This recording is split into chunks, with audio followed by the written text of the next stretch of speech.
Welcome to Russian History Retold, Episode 300, The Great Game, Part 1.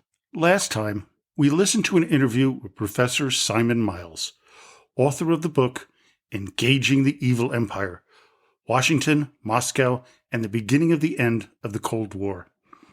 Today, we will cover a topic that I've been wanting to talk about for quite some time, the Great Game, or as the Russians know it, Bolshaya Igra, the rivalry between the 19th century British and Russian empires over influence in Central Asia, primarily in Afghanistan, Persia, and Tibet.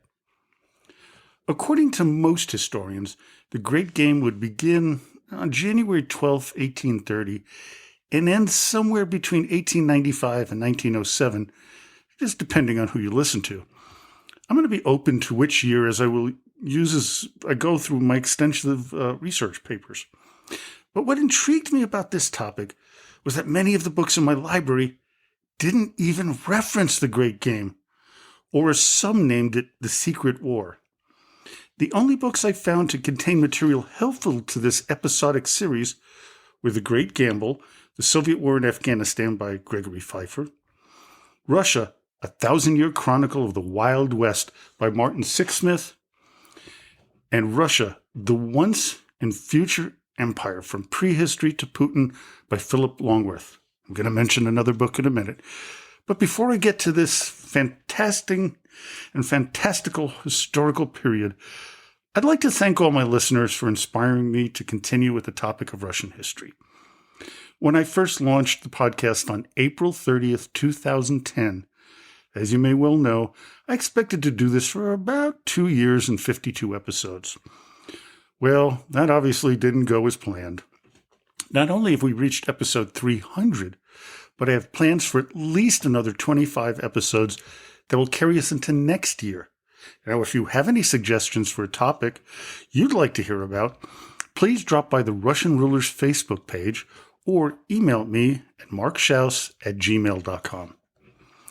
Now, on to the topic at hand. At first, I was going to do one episode on the topic, but that changed when I received my copy of the book, The Great Game, The Struggle for Empire in Central Asia by Peter Hopkirk. It came in at a whopping 524 pages. Of course, this will be my primary source for the series, but as I've mentioned, certainly not the only one. I don't know how many episodes the series will contain, but it will be at least 3. One of the main reasons I've decided to take on this topic is that the region of Central Asia is still very much in the news today. When it was first published in 1990, the Soviet Union was collapsing, and when the version I got a hold of was published, it was 1994, and a whole slew of new countries came into being in Central Asia.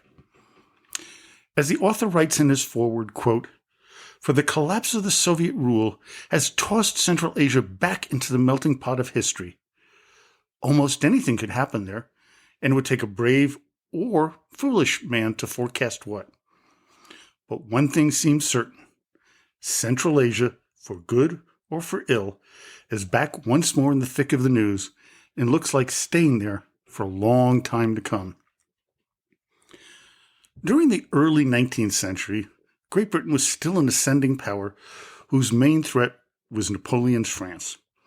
They had large holdings in Central Asia, with India as their crown jewel. Their control of India and their influence on the surrounding area derived a great deal of wealth. Great Britain had no intention of giving any of this up, no matter who threatened them. Enter Napoleon Bonaparte to plant the seeds of distrust and fear in the region. In 1801, the French emperor sent envoys to then Tsar Paul to persuade him to invade India. The Russian ruler was quite open to the idea, something that kind of disturbed those in his court. It also went entirely against Paul's previous hostility towards Catherine's favorites, and he detested, as you know, anything that she liked. You might ask what changed his mind. When Napoleon attacked and captured Malta an island previously controlled by Paul's favorite organization, the Order of St. John, the Tsar was furious. In 1800, when Admiral Nelson of the British Navy threw out the French, but refused to return it to the Order of St. John, Paul was even angrier. In retaliation, the Tsar ordered all British vessels in Russian ports be seized, and their crews were placed into detention camps. This is part of the erratic behavior that got Paul into trouble. Of course, this incident was not the only one that caused the Tsar to switch allegiances, but to go into all of them would take us far away from the topic at hand. Needless to say, the Russians were now entering into an alliance with Napoleon against the British. This was contrary to the interests of many Russian merchants, as Great Britain was their largest trading partner, making many very wealthy and influential men. With Paul's assassination in late March 1801, the whole idea of invading India went by the wayside. The British and their people did not know about this possibility until many years later. When it did come to light, this stoked a fervent anti-Russian distrust amongst the British population, something that would eventually lead to the Crimean War of 1853 to 1856. Still, we are, yet again, getting ahead of ourselves. Napoleon tried to persuade Paul's son, the new Tsar, Alexander I, to join an alliance with him against Great Britain, but he did not trust the French emperor. To Alexander and his military advisors, there were other fish to fry, so to say. Aside from the threat from Napoleon, the Russians became involved in a war on their southern border, the Russo-Persian War of 1804 to 1813.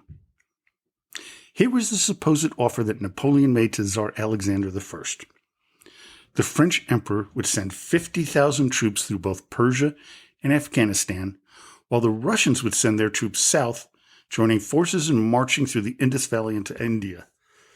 Alexander looked at the logistics, and all thoughts of working together came to a screeching halt.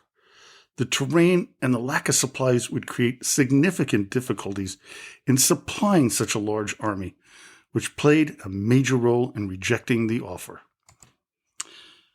This potential conflict brought concern to the British, but of course they were way more concerned with the threat of Napoleon Bonaparte and his Grande Armée. Great Britain's involvement in the Napoleonic Wars began on May 18, 1803, with the declaration of war against the French.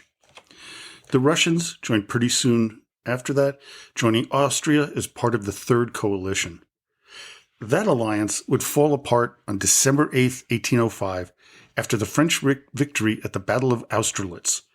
While it took Austria out of the war, the Russians and the British would remain. The current bond between Great Britain and Russia could not be understated. While they were bonded against Napoleon, there was a more critical glue to hold them together: their mutually beneficial trade. Even though they promised to cease their economic ties after signing the Treaty of Tilsit on July 7, 1807, the Russians never really gave up on this important trading partner, which is why Napoleon, on June 24, 1812, began his invasion of Russia.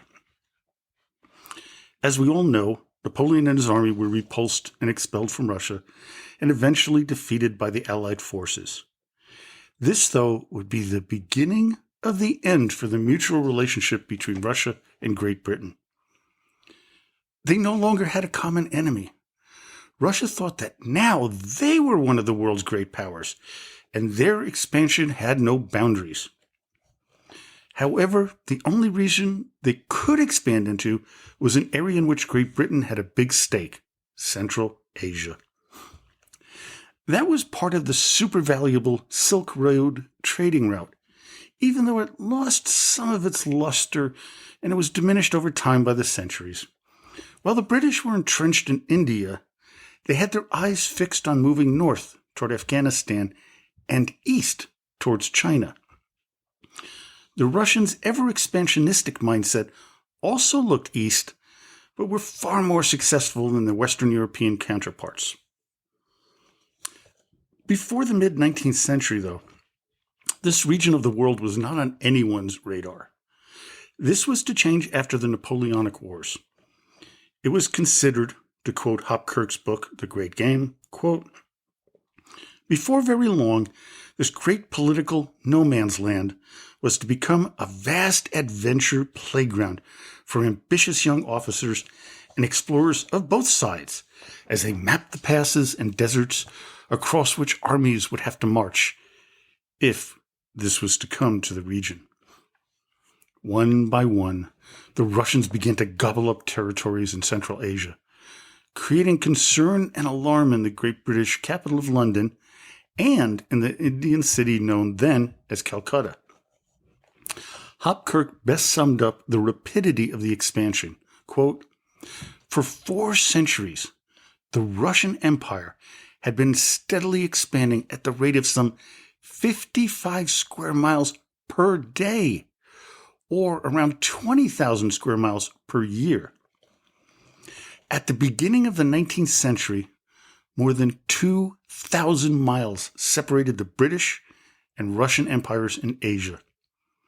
By the end of it, this had shrunk to a few hundred, and, in parts of the Pamir region, to less than 20. No wonder many feared that the Cossacks would only rein in their horses when India, too, was theirs." As you might imagine, this encroachment towards the rich British holding of India would make everyone in the Western Islands Pacific panic. But this wasn't entirely the case. There were some who were not at all convinced that the Russians had their eyes on India. Others believed that any invasion would be catastrophic for the Russians, given the terrain they would have to cross, as well as the formidable defenses that the British and their Indian allies, at the time, could muster. Hopkirk lays out several reasons why this war between Russia and Great Britain would have been illogical and downright insane for both sides to get involved with. This is especially true with the Russians. While they were full of bravado after the defeat of the French in 1812 to 1814, they still would have been no match for the strength of the British Army and definitely not their Navy. Gregory Pfeiffer, in his book about the Soviet invasion of Afghanistan, pointed out that this country, whose borders were drawn up by British surveyors, was created to provide a barrier and a buffer against any Russian incursion. He points out to the geographical features of Afghanistan, like the Amu Darya River in the north and the Hari Rud River in the west. Along the country's center is the mountain range known as the Hindu Kush, while in the south you have an almost inhabitable desert that borders present-day Pakistan, known as Baluchistan. From here on, we're going to focus on the British side of this, as that they would greatly impact the decisions that the Russians would make in the Great Game. The war with Afghanistan, known as the First Anglo-Afghan War, there would be 3, began in 1838 and ended in disaster in 1842, and it was one of the most important early fights in the Bolshaya Igra. What puzzles me is how the 3 wars between what was one of the world's great powers of the 19th century would fail to teach 2 other military mights of the 20th century, the Soviet Union and the USA, that a land war in Afghanistan was one that could not be won. Darius I of Persia and Alexander the Great learned this in ancient times. I always thought that history was meant to teach you about past mistakes and how not to repeat them. But alas, maybe not. As Hopkirk points out, quote, "If the narrative tells us nothing else, it at least shows that not much has changed in the last 100 years. The storming of embassies by frenzied mobs, the murder of diplomats, and the dispatch of warships to the Persian Gulf, all of these were only too familiar to our Victorian forebears. Indeed, the headlines of today are often indistinguishable from those of a century or more ago. The First Anglo-Afghan War was eerily similar in the beginning to both the Soviet and American incursions into the Central Asian nation. As Pfeiffer writes, quote, "The British forces, eager for conquest and laden with servants and camels, met little resistance at first. Capturing Kandahar and Ghazni in July 1839, they moved on to capture Kabul the following month. When Dost Muhammad surrendered, they installed a puppet, Shah Shuja, on the throne and then returned most of their troops to India."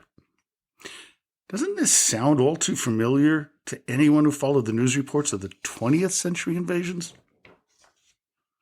Believing that they had already won the war, the British became somewhat complacent, although one of their major problems was the total incompetence of their military leader, General William Elphinstone.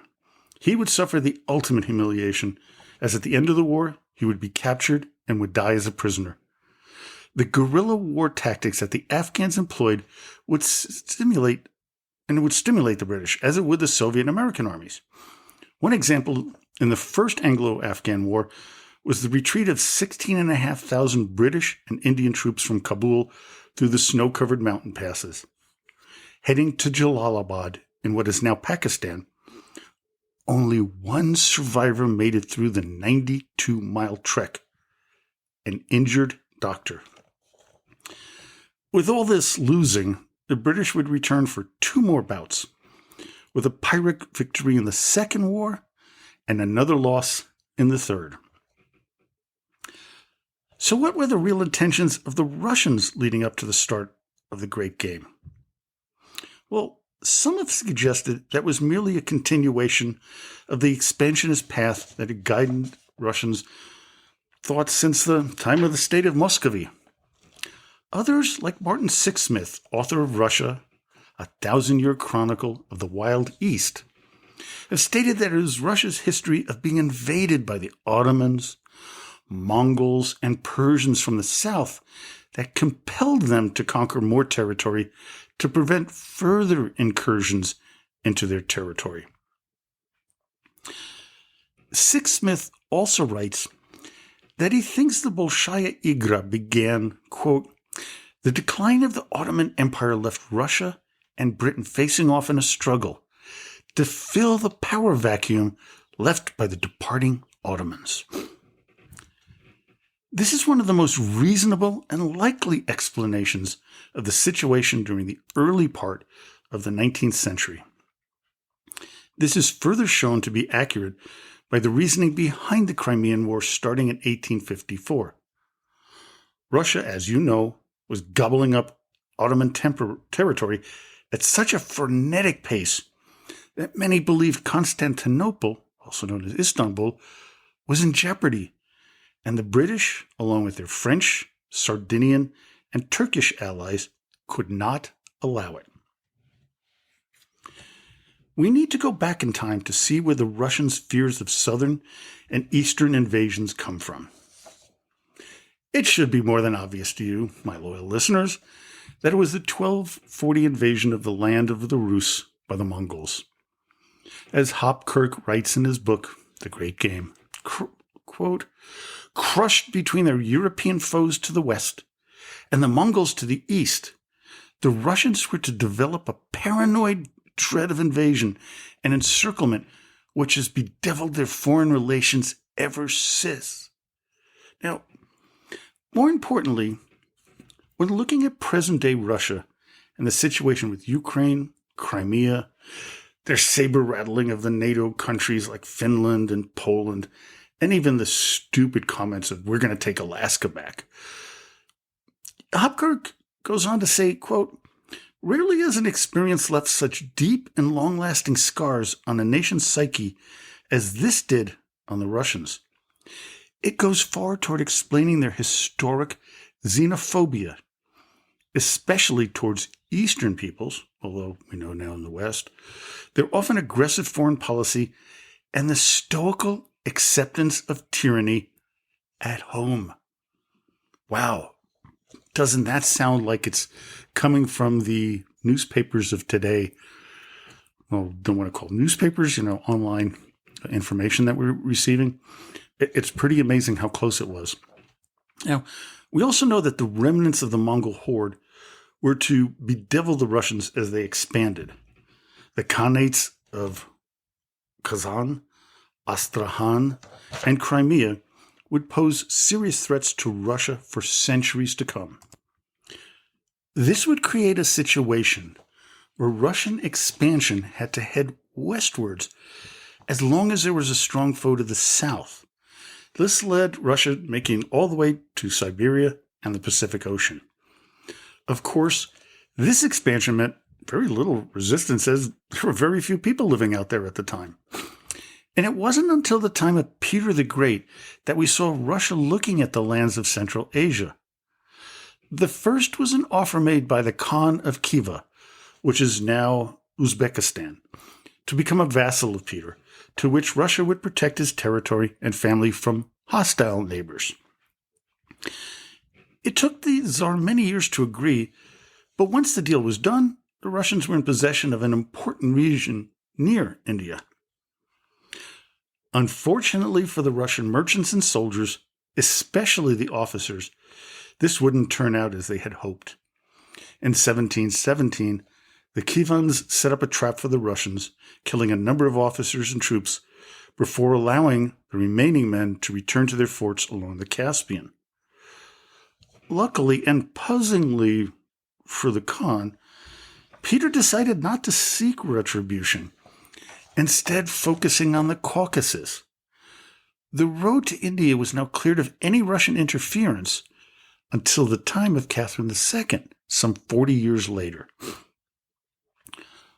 While she never gained the territories that she wanted, like Constantinople or road to India, Catherine did regain the Caucasus, given back to Persia by one of her predecessors, Empress Anne. Catherine also finally rid Russia of the last of the threatening Khanates, Crimea. This would break the stranglehold that the Ottomans had on the Black Sea. This territorial gain was the first time that the British, through their trading arm, the East India Company, began to concern themselves with the expansionist policies of Russia.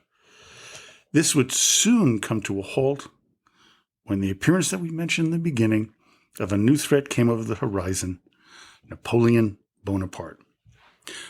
This is where we stop today. Join me next time when we continue our discussion of the great game between Russia and Great Britain.